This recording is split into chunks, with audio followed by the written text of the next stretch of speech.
Chapter 5. A Convincing Disguise. "Of course I'll play the part," said George Fane, "but I must admit that I'm getting butterflies in my stomach." The three girls decided to look through Chi-Che Soong's clothes for the dress Chi-Che was wearing in the photograph Grandpa Soong had shown them. As much as they disliked the thought of invading the Chinese girl's wardrobe, Nancy and her friends felt it was quite necessary if they were to solve the mystery. Bess opened the door of a closet in Chi-Che's bedroom. "Here's the dress." As she removed the dress from its hanger, she remarked how pretty it was. And, what a sweet sachet it's scented with, like incense. And now to find Chi-Che's eyebrow pencil and rouge and lipstick, if she has any here. George opened the drawer to Chi-Che's dressing table. "We're in luck again," she said. "And look, here's a key. It might be a duplicate to the hall door. I'd better carry it so I can let myself back in." Nancy tried the key in the lock. "This is it, all right. Well, let's go back to our own apartment now and fix you up, George." It was easy to apply the makeup and have George slip into the dress, but changing her hairdo proved to be a difficult task. The ends just would not turn forward and stay in position. "What do you put on your hair anyway?" Bess chided her cousin. "Varnish?" "No, cement," George replied impishly. Then she said the best thing to do would be to rinse her hair with water and set it while damp. "That will ruin your makeup and this dress," Bess objected. "Not necessarily," said Nancy. "Come with me, George."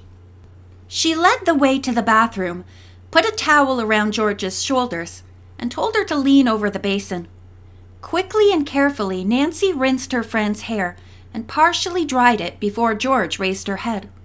Now Nancy found it easy to arrange a hairdo very similar to Chi-Che's.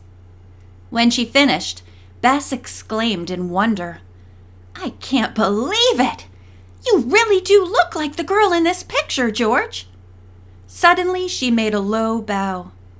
"Delighted to meet you, Chi-Che Soong." The girls giggled for a few moments, then became serious and discussed the route George was to follow. She would leave the Soong apartment, take the elevator down, dawdle in the lobby until Nancy and Bess appeared, then stroll out into the street. She was to walk directly to the hospital, as if she were going to visit her grandfather.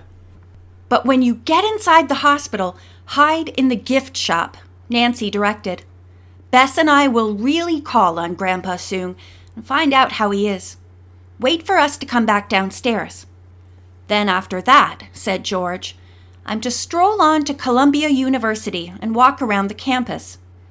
If somewhere along the line a suspicious person speaks to me or follows me, you two girls will do the rest." "That's right," Nancy replied. "Let's go." Almost from the moment George appeared on the street, with Nancy and Bess following at a safe distance, people began to stare at the attractive Chinese girl. But no one stopped to speak to her or seemed to be following. Nancy and Bess were beginning to think that perhaps their experiment was going to be a failure when Bess suddenly grabbed her friend's arm. "Look at that man in that car," she whispered tensely. "See how slowly he's going? And he's sure staring at George. I mean Chi-Che." The car, a dark blue hardtop, was hugging the curb. The driver was about 25 years old. He was slender and dark, but not an Oriental. He drove slowly as far as the hospital, watched Chi-Che go in, then drove off. "Do you think he might be connected with the case?" Bess asked Nancy. "I don't know. We can't very well follow him, but I did get his license number." The two girls walked into the hospital. They stopped at the desk to inquire the number of Mr. Soong's room, received passes to see him, then took the elevator upstairs. The elderly man looked better and expressed his delight at seeing the callers. He said the doctor had told him he must remain in the hospital at least a week, maybe longer. "Since I must stay here, I am asking you, Nancy, to bring my mail to me. And will you please answer my phone? There may be word from Chi-Che. So far, I have had none, and I do not know where to reach her."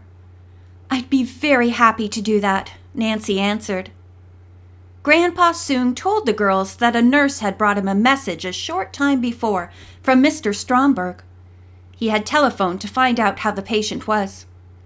"I have never met him," said the archaeologist, "so I consider it very kind that he has taken an interest in me." Nancy and Bess wondered how the bookshop owner had learned of the attack on Mr. Soong. Had someone at the apartment house told him? On the bureau in the room stood a beautiful bouquet of yellow chrysanthemums. When Bess admired them, Grandpa Soong said, "I do not know who sent them. The card of good wishes which came with the flowers has no name on it." "How strange," Nancy remarked. "May I see the card?" "Certainly. It is in the top drawer of the bureau." As Nancy took out the card, she gave an involuntary start. In the lower right-hand corner was a hand-painted dragon. Printed on the card were the words, "Best wishes for a speedy recovery." Nancy turned to Mr. Soong. "Surely you must have an idea who sent these?" "Only a guess," he answered. "The person who gave my Chi-Che the stationery may have heard of my illness and sent the flowers, but did not want me to feel obligated to write a note of thanks." Nancy was glad that Grandpa Soong had no suspicions regarding the sender of the flowers. She herself was worried. The user of the dragon stationery obviously knew that Mr. Soong was in the hospital. Did this mean that the person had something to do with the attack? Trying not to show her true feelings, the young sleuth said lightly, "Well, Grandpa Soong, you must have an unknown admirer. Isn't that exciting?" She slipped the card back into the drawer and closed it. "We must go now," she told Mr. Soong, "but we'll come again soon and make a longer visit." "I shall look forward to seeing you, and I hope next time you will bring some letter or message from my Chi-Che," Grandpa Soong added wistfully, handing Nancy the key to his lobby mailbox. "Oh, something is bound to arrive," said Bess cheerfully. But as the girls walked down the hall to the elevator, she whispered to Nancy, "I wish I could have meant that. To tell the truth, I don't like the looks of things at all." "It certainly is a puzzling situation," Nancy admitted. "Well, let's see what happens from here on." "I'll tell you what may happen," Bess said. "If some of the Chinese students we met yesterday at Columbia see us and think Chi-Che is with us, and then find out she's not Chi-Che, it will give the whole thing away." Nancy agreed and said that she and Bess would stay far enough behind George not to arouse any suspicion. When they reached the lobby, they walked into one door of the gift shop. George, seeing them, left by another. They followed a few seconds later. When the girls reached the Columbia campus, George smiled at various students as they came along. Suddenly, she was thrilled to have someone wave to her from a distance and call out, "Good to see you back, Chi-Che." Nancy and Bess heard the remark. "The disguise is working," Bess whispered excitedly. As they went on, over a dozen young men and women students, some Oriental, others American, also waved and called to Chi-Che. "Oh, isn't this exciting?" Bess exclaimed. "Yes, but it doesn't seem to be leading us to the real Chi-Che," Nancy replied. The words were hardly out of her mouth when a young man, tall, red-haired, and very slender, rushed up to George. As he reached her, he cried out, "How did you get away, Chi-Che Soong? You little fool!" Bess grabbed Nancy's arm. What was going to happen now?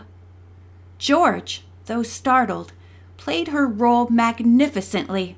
She did not speak, merely shrugged her shoulders and extended the palms of both hands in a gesture of, "You guess." The next instant, the man seized George roughly by her arm and led her away. George pretended to go willingly. Nancy and Bess, with pounding hearts, kept pace with the two ahead. End of Chapter 5.